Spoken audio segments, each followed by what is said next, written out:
Au nom du Père et du Fils et du Saint-Esprit. Amen.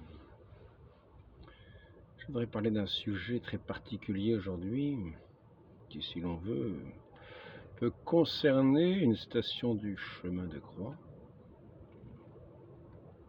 à savoir la 10e station.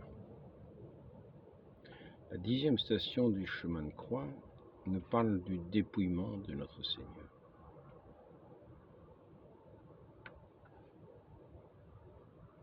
Il a été, nous avons vu cette vie publique extraordinaire, cette sainte enfance que nous méditons dans les rosaires, lorsque nous méditons en lisant le chapelet, le rosaire, le mystère du rosaire, à l'Annonciation, que nous fêtons aujourd'hui, l'événement,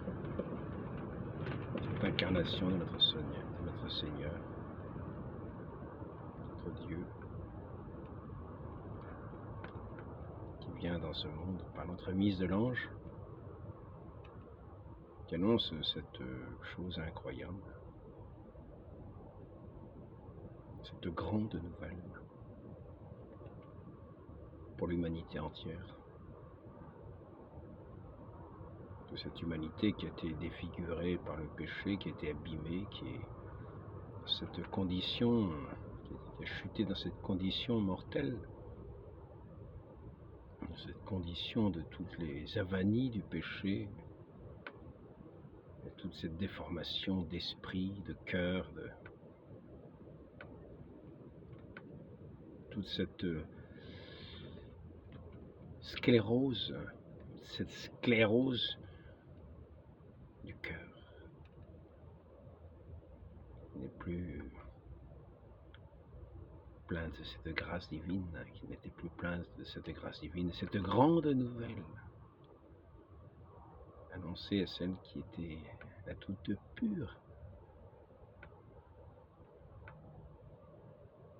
celle qui est sortie comme un joyau de l'humanité entre les mains de Dieu, la très sainte Vierge Marie. Et cet ange qui vient lui faire cette annonce. Que notre Dieu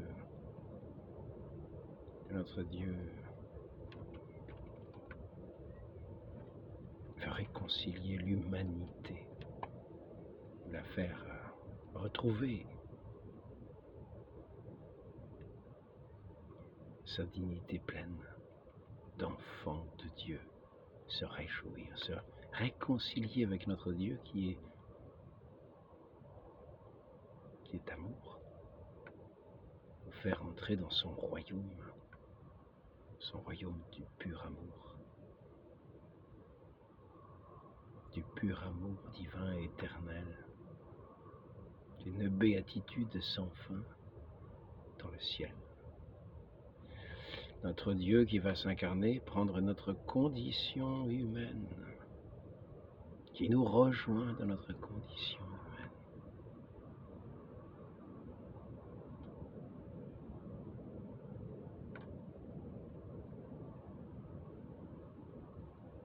Et qui sera le modèle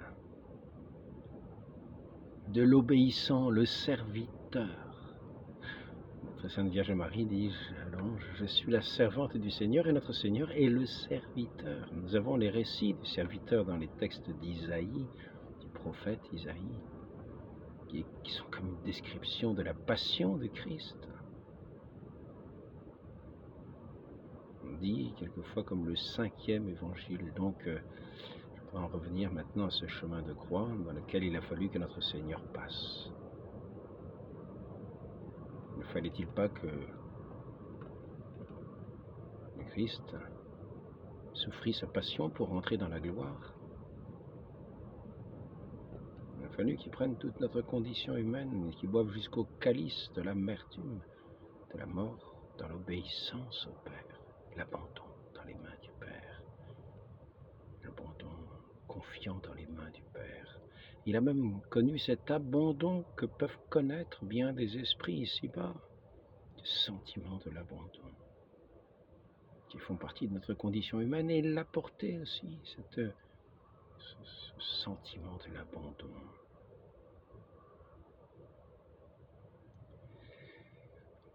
Et c'est par là qu'il a fallu qu'il passe pour être notre Rédempteur, notre Sauveur, lui qui est venu restaurer notre humanité, pour lui faire retrouver ce visage de Dieu, lui qui a été créé à son image. Donc, nous en arrivons à ce dépouillement, dans ce chemin de croix, à ce dépouillement. Car bien souvent, nous, dans notre foi, que faisons-nous? Nous accumulons, engrangeons des images, engrangeons des menus plaisirs qui sont loin d'être ce dépouillement qu'a connu notre Seigneur. Ce dépouillement par lequel il nous faut passer, ce dépouillement qui va jusqu'à la mort, ce dépouillement dans lequel nous sommes entrés dans les eaux saintes du baptême. Nous avons été émergés dans ces eaux saintes. Émergés, souvent c'est le front sur lequel on a fait couler cette eau sainte du baptême, mais c'est tout notre être tout entier qui est comme immergé dans cette eau. L'œuvre de Dieu se fait dans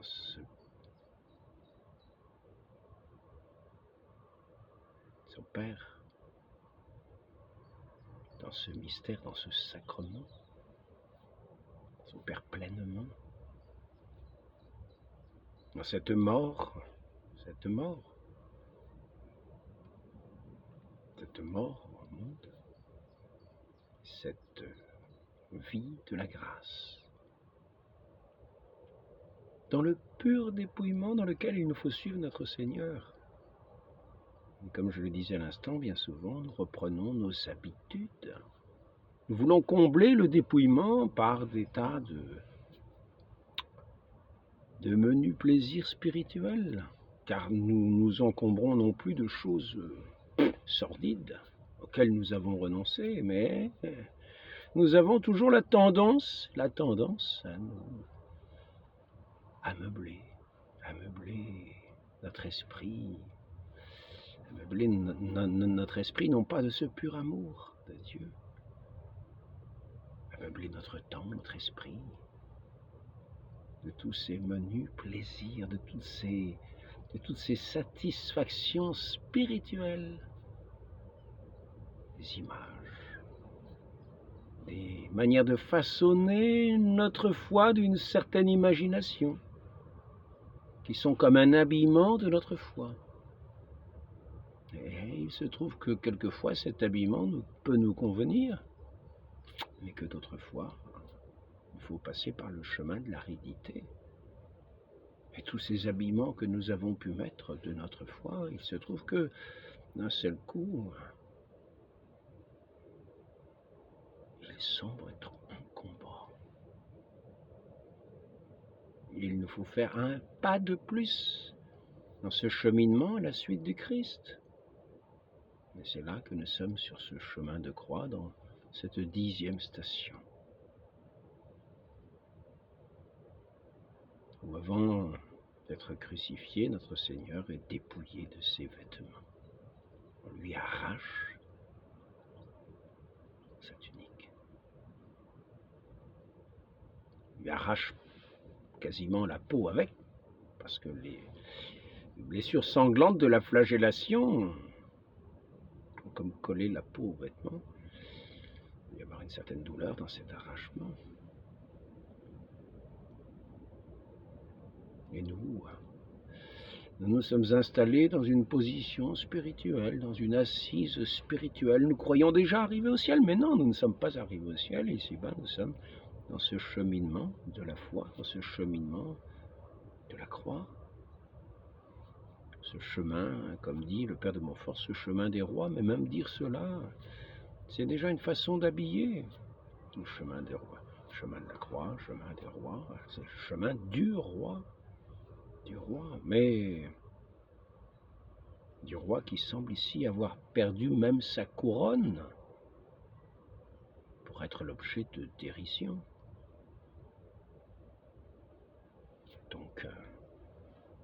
Donc quelquefois nous pouvons connaître ces aridités-là, avoir mis une tunique de la foi qui semble finalement être superficielle et qu'il va falloir bien sûr enlever comme dans un arrachement avant de continuer ce chemin du calvaire par lequel nous passons tous. Il nous faut y passer tous. C'est un chemin nécessaire. C'est un chemin nécessaire et nous devons tout quitter pour ne pas oublier le seul prix, la seule récompense de ce salut éternel, de cette vie véritable en Dieu, du pur amour de Dieu, non pas du monde, non pas des habillements mondains, même spirituels, que nous avons pu mettre pour donner bonne figure quelquefois par rapport au monde, comme une façon de parler. Nous trouvons souvent des façons de parler. Et pour ma part, je remarque que quelquefois, il y a des façons de parler qui sont pesantes. Les gens qui les utilisent ne se rendent pas compte, mais c'est une façon de parler quelquefois qui ne rend pas compte de la foi dans notre Dieu qui s'est fait homme, de la foi dans notre Dieu qui est venu dans notre condition d'homme humblement.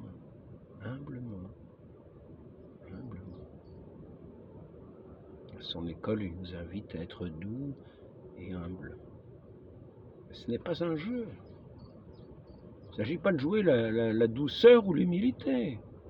Non, il s'agit de passer véritablement par d'être à son école, de passer par ce dépouillement.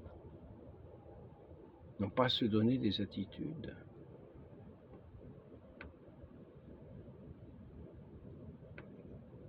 Donc il s'agit d'aimer Dieu en esprit et en vérité.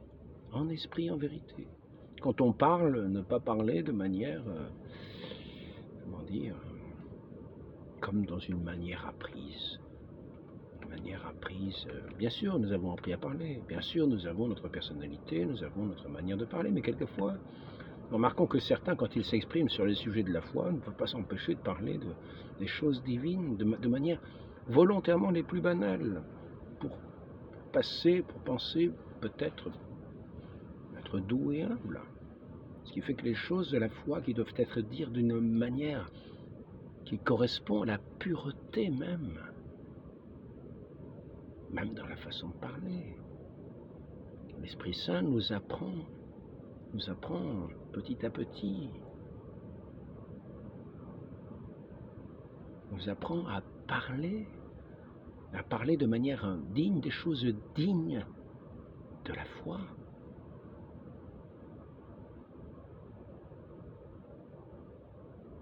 Sans avoir à les banaliser, sans avoir à mettre ces oripeaux qui sont là comme qui sont comme un masque.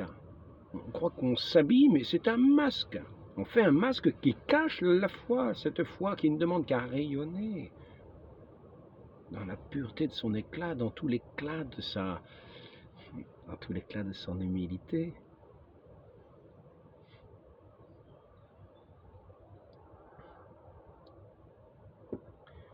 Donc nous pouvons en arriver quelquefois sur des chemins arides. Parce que lorsque nous lisons les Écritures, lorsque nous considérons tout ce que nous apprenons du point de vue de la foi, nous ne voyons que des choses merveilleuses, extraordinaires. Que des choses merveilleuses, incroyables. Et bien sûr, cela impressionne notre esprit. Et nous en habitons notre esprit plus peut-être qu'il ne faudrait. C'est-à-dire que nous allons plutôt au don qu'à celui qui donne. Nous nous attachons plutôt au don qu'à celui qui donne. Ne rejetons pas les dons du Saint-Esprit. Mais lorsque notre Seigneur agit, lorsqu'il y a la résurrection de Lazare, lorsqu'il y a cette pêche miraculeuse, lorsqu'il y a cette multiplication des pains, lorsqu'il y a ces 7 anges annonciateurs, lorsqu'il y a ces 7 anges qui viennent s'asseoir sur cette pierre roulée du tombeau lors de la résurrection. Mais toutes ces choses-là sont extraordinaires. Extraordinaires. Faisons bien attention de ne pas nous attacher à l'extraordinaire. Bien sûr, ces choses-là sont des réalités, comme par exemple des réalités que je viens de découvrir, 2 sœurs à Lourdes, voilà une réalité en plus.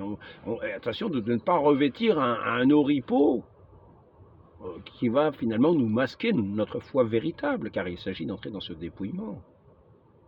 Il s'agit vraiment de viser juste, c'est-à-dire le salut que Dieu veut nous donner. C'est-à-dire nous abandonner ici dans la pure confiance dans notre Dieu. De passer par ce chemin de douleur, par ce chemin de croix, par cet abandon, dans cette obéissance parfaite au Père, pour réaliser cette création nouvelle, cette résurrection. Et c'est cela qu'il faut viser. Il ne s'agit pas de s'ébahir de choses extraordinaires comme celles que je vais vous dire. Une sœur, j'ai noté ça sur mon petit cahier, tiens, je vais vous le lire en vitesse. Je pourrais vous lire le texte en entier. C'est extraordinaire. Pour certains, ce ne sera pas extraordinaire. Mais quand même, pour ma part, je trouve que c'est extraordinaire. Mais faisons bien attention, ne recherchons pas, de ne pas rechercher l'extraordinaire, mais de chercher par où passe notre Seigneur. Pas chercher à ébahir, de voir simplement ces réalités, qui sont des réalités, mais attention de ne pas s'y attacher outre mesure, car ce n'est pas là l'objet de notre salut, ce n'est pas là notre salut. Notre salut n'est pas là. Marchons à la suite du Christ humblement. Donc, c'est sur Lourdes. Moi, je reviens souvent à Lourdes. J'ai découvert quand même des choses assez étonnantes. Une première sœur s'appelait Lucie. En 1891, elle va au pèlerinage de Lourdes. Elle avait divers maux, et un de ces maux, c'est qu'elle avait une jambe plus courte que l'autre de 3 cm. Bon, son cas était bien étudié, voilà. Puis après ça, elle était bien étudiée après aussi. Donc, parmi les autres maux guéris, il y a eu aussi le fait qu'elle n'a plus eu besoin d'avoir une chaussure avec une semelle supplémentaire de 3 cm. Parce que là, qu'est-ce qui se passe là? Parce que ce qui s'est passé, c'est qu'il y a une des 2 jambes qui a rallongé de 3 cm. La plus courte a rallongé de 3 cm. Alors, cette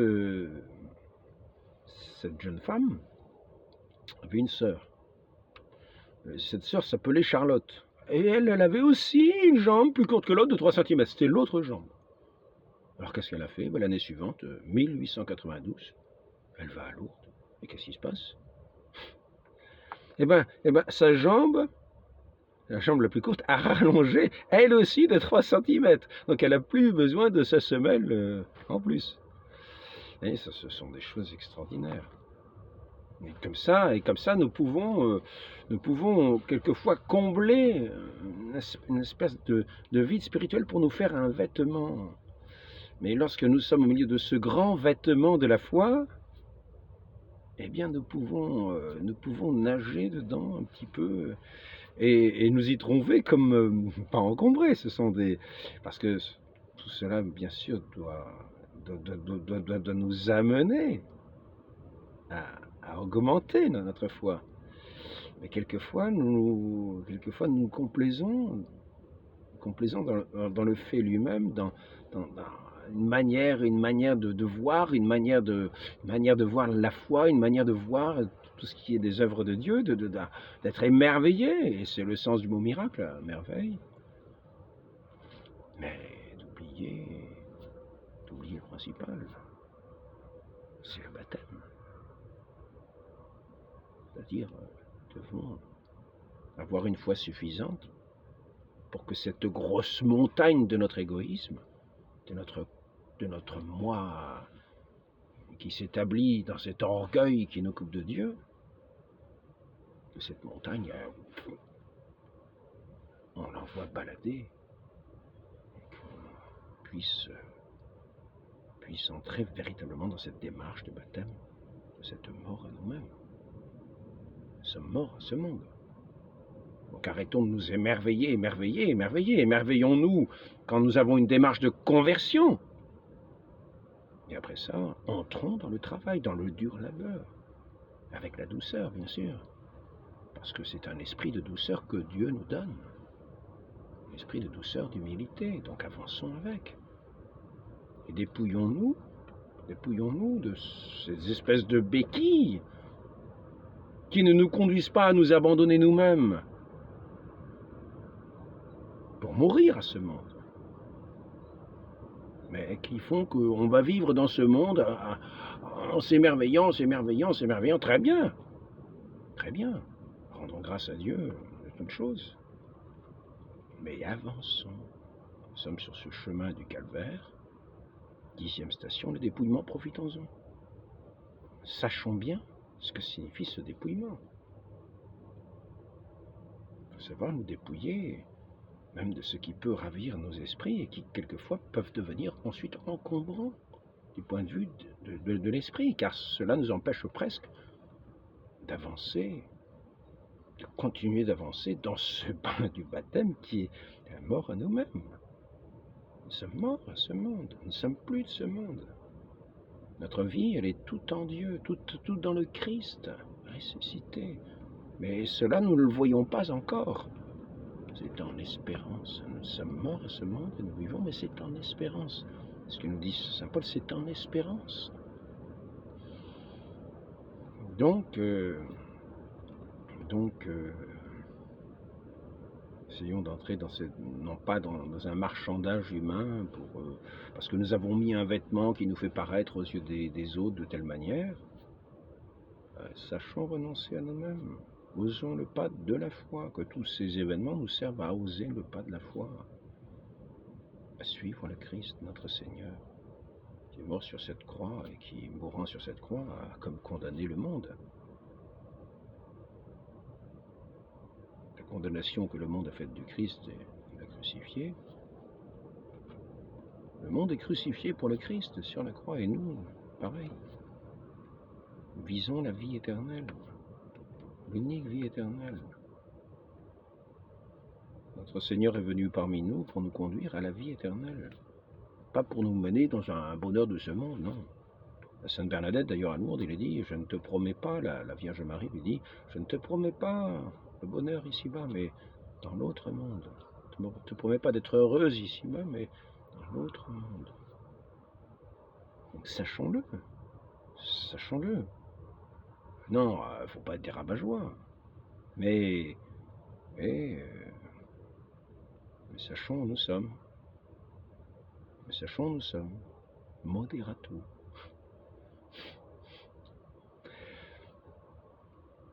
Moderato, c'est-à-dire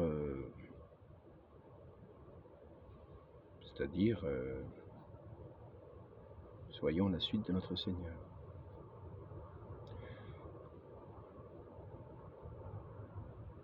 Donc le dépouillement de ce vêtement peut être douloureux quelquefois. Quelquefois, c'est vrai. Nous pouvons nous trouver encombrés. Nous pouvons dire, mais tout est incroyable. Qu'est-ce que c'est que ça? Tout est incroyable. Tout est incroyable.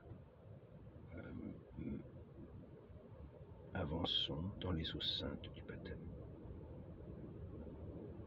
Tout ce qui est de ce domaine-là, que nous avons vus par notre Seigneur, que nous avons vus dans l'histoire de l'Église, nous aide à cheminer, à mourir à ce monde, pour être bienheureux éternellement dans l'autre.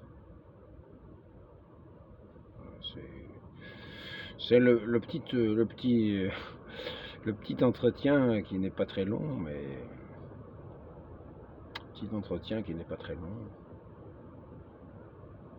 qui doit pouvoir aider certaines personnes peut-être à cheminer sans comment dire, sans vouloir remplir les vides spirituels qui peuvent apparaître dans ce vide, c'est le dépouillement. Par toutes sortes d'images, par toutes sortes de... C'est peut-être ce que j'ai tendance à faire, si vous regardez où je suis là. Là vous voyez le ciel, les arbres, c'est le toit, vous voyez toutes ces images. Vous voyez regardez. Là c'est une petite visite. Vous voyez donc, bon, ça fait le tour. Ça fait le tour. La 10e station, c'est celle-ci. Si vous la voyez, vous la verrez peut-être. Voilà. Donc c'est l'invitation